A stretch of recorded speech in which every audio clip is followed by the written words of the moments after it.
Welcome to the session on Romanesque art.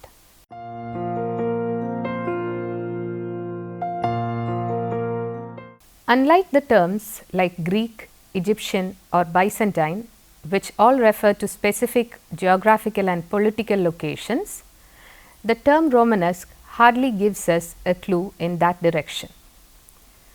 Romanesque literally means in the Roman manner or Roman-like. It implies that Romanesque art shaped itself by borrowing heavily from the classical Roman art.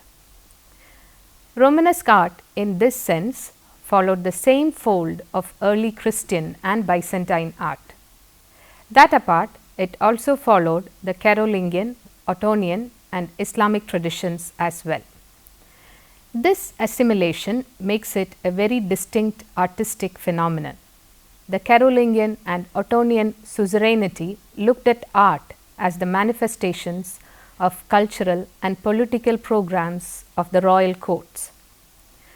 Romanesque art, on the contrary, developed as a popular expression that proliferated all over Western Europe in 11th and 12th centuries in a variety of regional styles, yet they are interrelated. This dual nature but comes to lend it a coherent style, which in fact was a resultant of many historical factors. We will have a cursory look into some of the most important historical developments that shaped the flowering of the Romanesque art.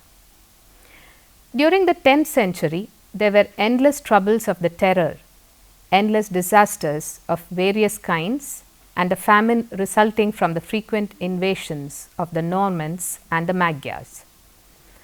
However, at the same time, there was also an ever increasing spirit of Christianity in Europe in the same century. Christianity was close to win over everywhere in Europe against the pagans. This triumph of Christianity had forced the entire Europe to live under extreme fear of the prophetic end of the world, which was believed to occur in the year 1000 AD as laid down in the Bible. But as we know well, the year 1000 had a smooth passing without the apocalyptic end. Those who feared the dreaded days did not begin to disbelieve what their holy book says.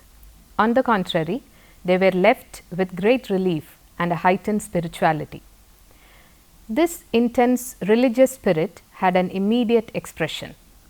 A large number of people set on pilgrimages to visit sacred sites at far distant places, and its violent expression was increasingly felt in the unrepeated holy wars, better known as crusades. Christianity against Islam to drive out the latter from the Holy Land of Jerusalem, the central place in the life of Christ. The heightened religious zeal further demonstrated itself in the sudden increase in the number and size of monasteries, which largely came to characterize the medieval life.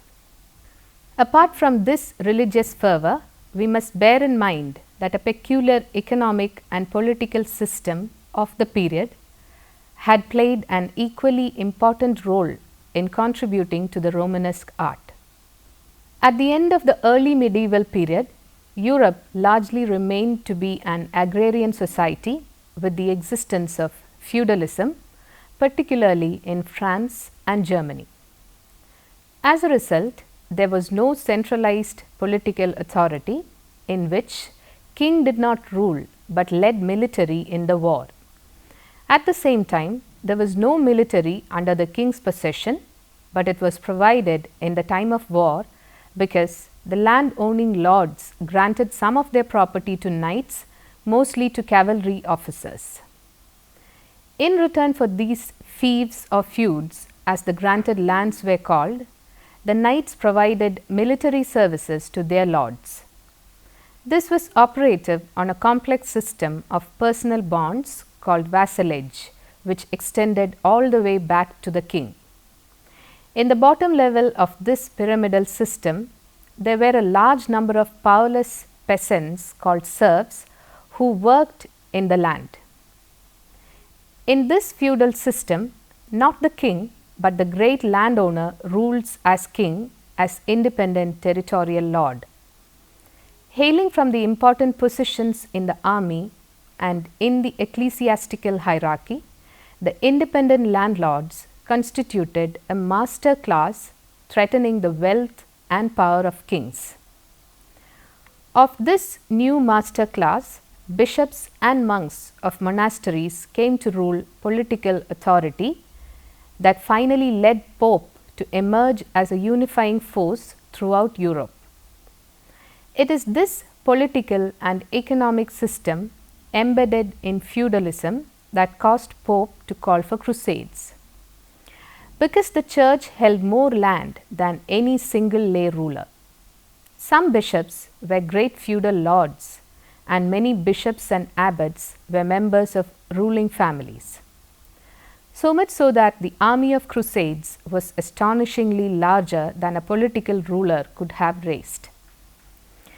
The period also witnessed great technological advances in agriculture.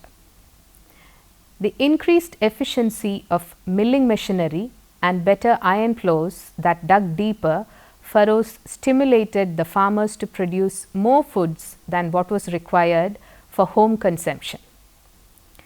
It demanded new openings of markets to sell out the excess. New trade routes were thus treaded, linking Europe commercially and culturally, stimulating the revival of urban life against the ruralization of culture of the past, in which life was more concentrated on villages. Keeping pace with these developments, the masonry techniques were improved with the introduction of better tools such as saws to cut huge stones required by the new experiments in architecture. The huge imposing structures that characteristically punctuated the landscape of the period were made of well-cut, straight-edged stone blocks shaped by the newly developed saws. Architecture. The Romanesque architecture was generally erected on the model of Roman basilicas. The ground plan was usually the same, with a central nave leading to apse and two aisles at the side. Sometimes this simple plan was enriched by a number of additions. The general impression of the Romanesque church is nevertheless very different. With a few decorations and a few windows built on firm, unbroken walls in huge stone blocks, the Romanesque architecture evokes a sense of massive strength. However, in the beginning, the Roman engineering technique in constructing roof with timber continued, as in the case of the church at Pisa. But it was later given up, since it was felt it devoid of grandeur to the impressive stone buildings. Moreover, there was practical reason to leave it. The timber roof was dangerous, as they caught fire in many a time during the political troubles of the 9th and the 10th centuries. This had forced the period to engage in ceaseless experiments with new roofing techniques in stone. Colossal pillars were thus erected to rebuild the Roman basilicas on both sides of the nave to make them strong enough to carry the great weight of heavy stone blocks used for walls spanning the nave. It required tremendous physical labor and meticulous calculation and caution. Norman architects of England therefore gave up this Herculean task of raising the early tunnel vault. Instead, they treaded a new path. Seeking the new technical possibilities, the Norman architects replaced the heavy tunnel vaults with a number of firm arches spanning the whole distance of the nave. This was done with multiple arches or ribs spanning crosswise between the pillars on either side of the nave. The triangular space left between the ribs was filled in with lighter materials.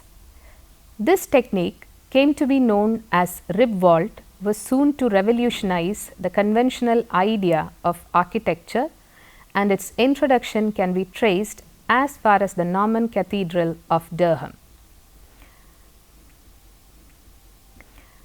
Sculpture. There had been a pronounced absence of production of large-scale carvings in stone everywhere in Europe during the long period between 5th to 10th century. Now, perhaps responding to the innovative impulses in the stone architectural activities, stone carvings increasingly appeared in the Romanesque church in central and southern France almost simultaneously, like a spontaneous flowering after a long winter. Still, it strikes a different chord in many terms. Unlike the Greco-Roman traditions, the field where Romanesque sculptures appear is reduced to the columns or capitals of the church interiors and to the space adjacent to the main exterior entrance of the church. Again, we must note that the basic idea that shaped the Romanesque sculptures was not to decorate the stone edifice. Rather, the sculptures were sought to serve certain definite function rooted in the idea of conveying messages hailing from the Bible. The field above the lintel of the main entrance of the church, consisting of large semicircular relief, is a hallmark of Romanesque pottery. Tympanum, as it is usually called, had probably derived from the lunette of the Byzantine murals. Tympanum has further carvings on its jambs. It set itself as an inevitable architectonic form by 1100. Let us have a look at the narrative content and significance of the tympanum reliefs with a few examples. More often than not, Christ is shown looming large in the center of the tympanum with many figures on either side of him in a strangely smaller size, and the narrative is recurrently associated with the Last Judgment or related themes. One of the most striking examples stems from the west portal of the Cathedral of Saint Lazarus, Autun in central France.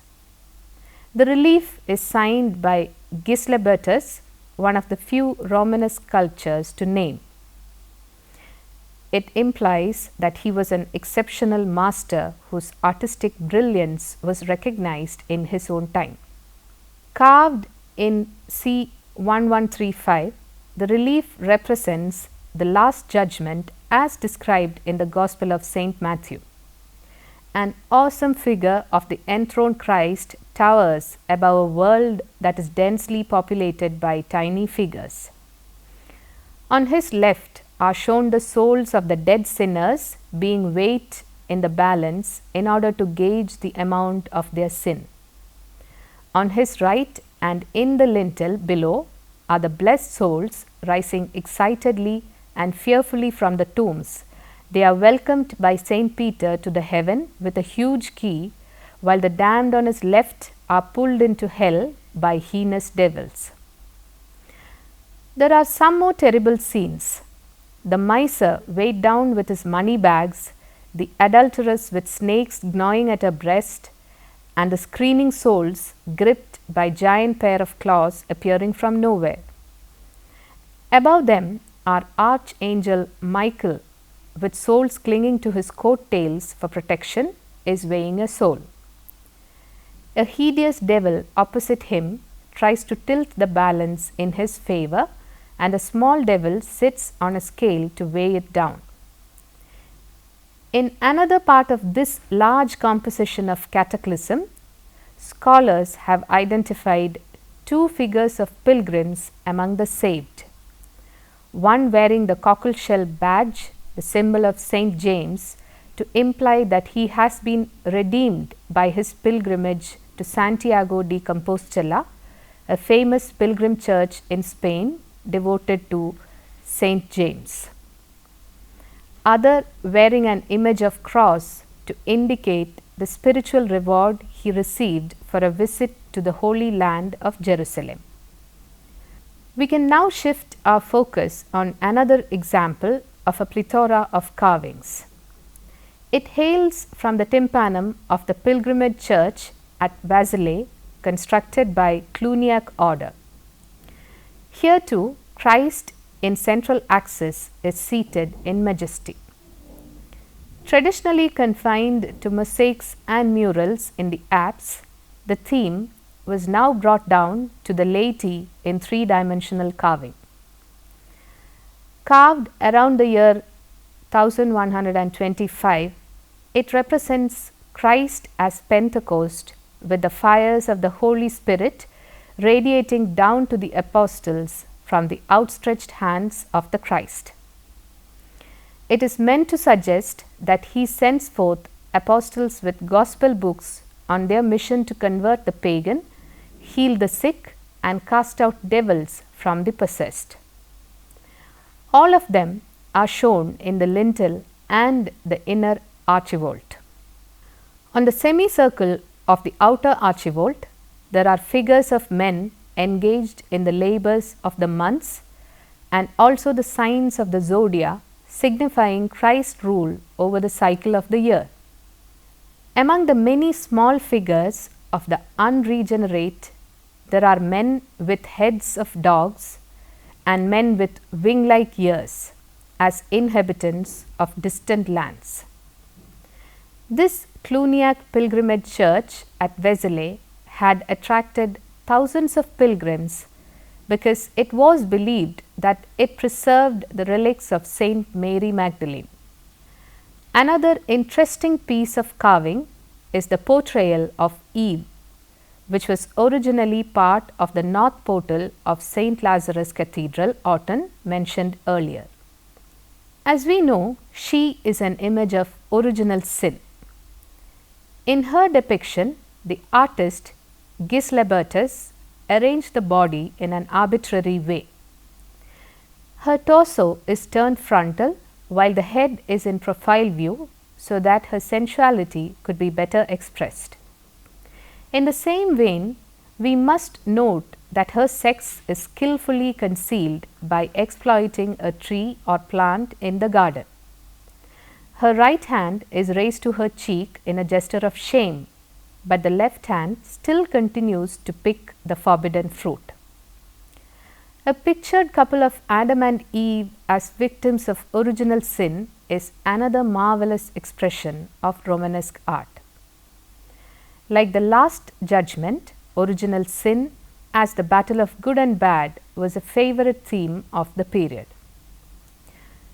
This thematic preoccupation of the Romanesque art seeks to convey a central idea that there are only two roads before human world. One leads to heaven and the other to hell.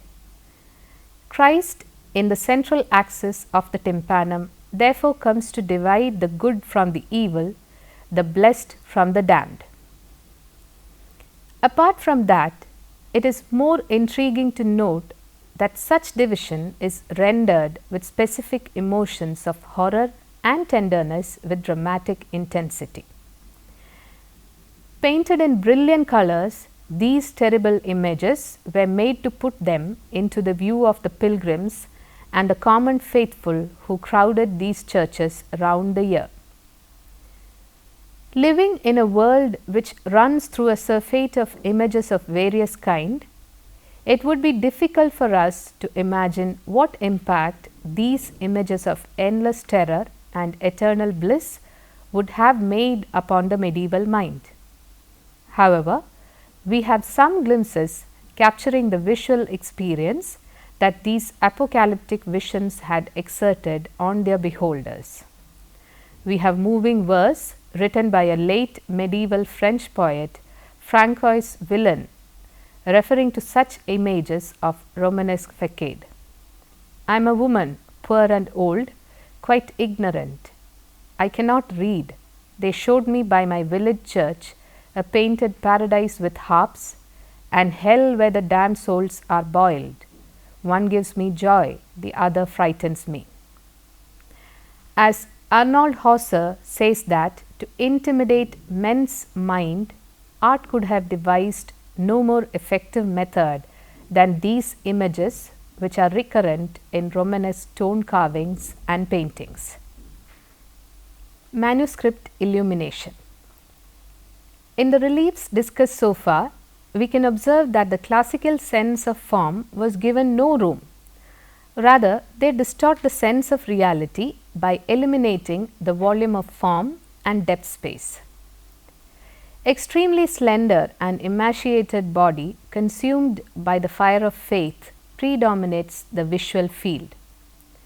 However, it was not a new beginning, but originated from the late Byzantine art and continued with unprecedented stress on the ethereal appearance, along with a calligraphic swirl of drapery in certain instances. Whatever it may be, such stylistic ordering has parallels in mural paintings and book illuminations of the period. One of their finest manifestations with regard to mural hails from the apse of the chapel of Berzay-la-Ville in Burgundy of early 12th century. Apse and dome of this Cluniac church are predominated by a large painted image of Christ in majesty, framed in mandola. He is flanked by apostles with a considerable emphasis on Saint Peter, who is shown receiving a scroll from his Lord with huge key on his other hand. Because the Cluny had devoted itself to Saint Peter, Cluny's foundation charter states that the church is answerable only to Rome and Pope, the heir to Peter's throne.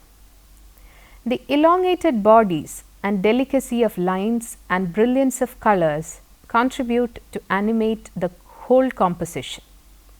Christ in majesty was very much a conventional theme in the apse for centuries.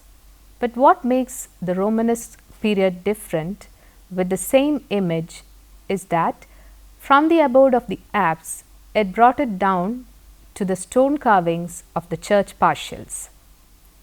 Similar depictions are recurrent in the book illuminations as well. A page from the illuminated Bible of an important monastery of Stavelot in Belgium of late 11th century comes to serve as an interesting example. The way the body is draped across is discernibly graceful by virtue of firm, rhythmic lines which shows the sure hand of the artist. Framed in an altered mandola, here too Christ is surrounded by apostles, but in symbolic forms. The angel for Saint Matthew, the eagle for Saint John, the lion for Saint Mark, and the ox for Saint Luke. It may be noted in this context that there is a translation of the same idea in stone carving in the tympanum of a church in southern France of late 12th century. The preponderance of the theme of majesty accounts for certain interest that the period had encoded in it. Look at the figure showing an illuminated manuscript of Annunciation of the mid-12th century. The two figures look almost stiff and vertical. The Virgin is shown frontal with raised hands in astonishment as the angel Gabriel appeared all of a sudden before her. The dove of Holy Spirit descends on the Virgin from sky. The angel is shown in profile, but the wings frontal. The figures are set against flat neutral background that is entirely devoid of any suggestion to the locality where the event is taking place. Its void of natural resemblance to form and space is not to be looked at as a demerit, rather it is a merit which lends a great deal, a ring of mystery to the imagined world of a mythic past. The arbitrary arrangement of figures, the rhythmic lines, and the damp fold drapery and all are effective devices to obtain the desired spiritual air.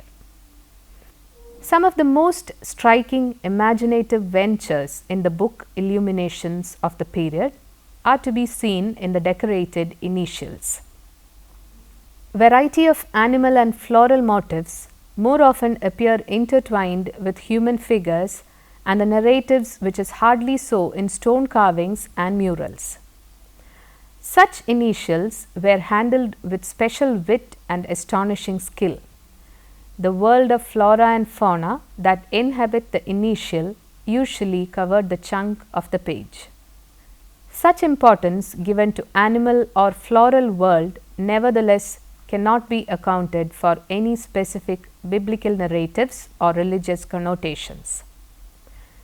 A few scholars have interpreted them as the products of sheer fancies and follies, reflections of a new secular and worldly impulse in medieval life.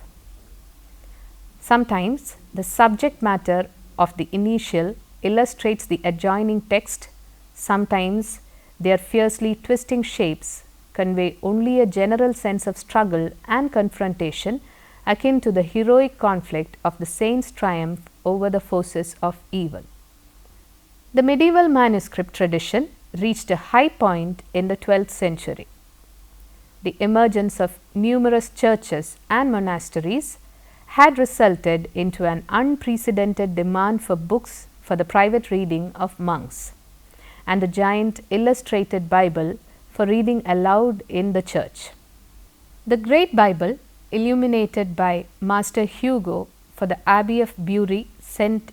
Edmunds in about 1135, comes to serve as an important example in this regard. Figures are clothed in damfold drapery with firm outlines, strong colors with expressive gestures and intense gaze. Originated from the Norman scriptoria in England, this style by the mid-12th century became typical of the international language of Romanesque painting. Master Hugo's Byzantine style counts as one of the finest manifestations of a deep-felt and widespread Byzantine influence on Western Europe during the 12th century. Now let us summarize. Byzantine imageries continue to exert its influence on the art of the medieval Europe with some specific stylistic features of its own, which is identified as Romanesque, meaning in the Roman manner. Feudalism, monasticism, crusades, revival of urban culture, new opening of market, etc., had linked Europe with new trade routes. All these developments evoked tremendous amount of experimental spirit that revolutionized the mode of production in agriculture and architecture. A corresponding expression was strongly felt in the field of sculpture and painting. The images of the period are, however, striking with their dramatic expression of endless terror and eternal bliss associated with the apocalyptic vision of the world.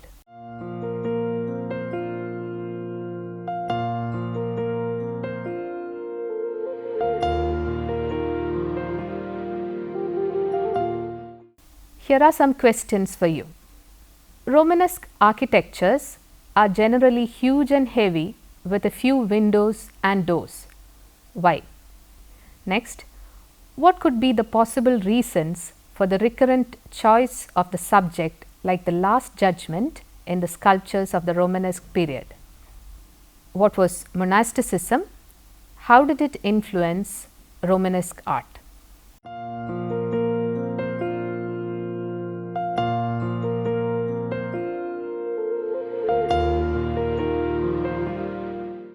Books for reference. Mayer Shapiro, The Romanesque Art, Selected Papers, George Brasiler, 1993. Georges Duby, Art and Society in the Middle Ages, Polity Press, Cambridge, 2000. Hugh Honor and John Fleming, The Visual Arts, A History, Prentice Hall Inc., Englewood Cliffs, NJ, 1984. E. H. Gombrich, The Story of Art, Phelan Press, London. Penelope J. Davis, Walter B. Denny et al., Jansen's History of Art, The Western Tradition, 7th edition, Prentice Hall, NJ, 2007. Paul Grossley, The Early Middle Ages in Dennis Hooker edited History of Western Art, Pipit Press, Box Tree Limited, London, 1994. Now we conclude this session. We'll meet again for another session. Till then, bye.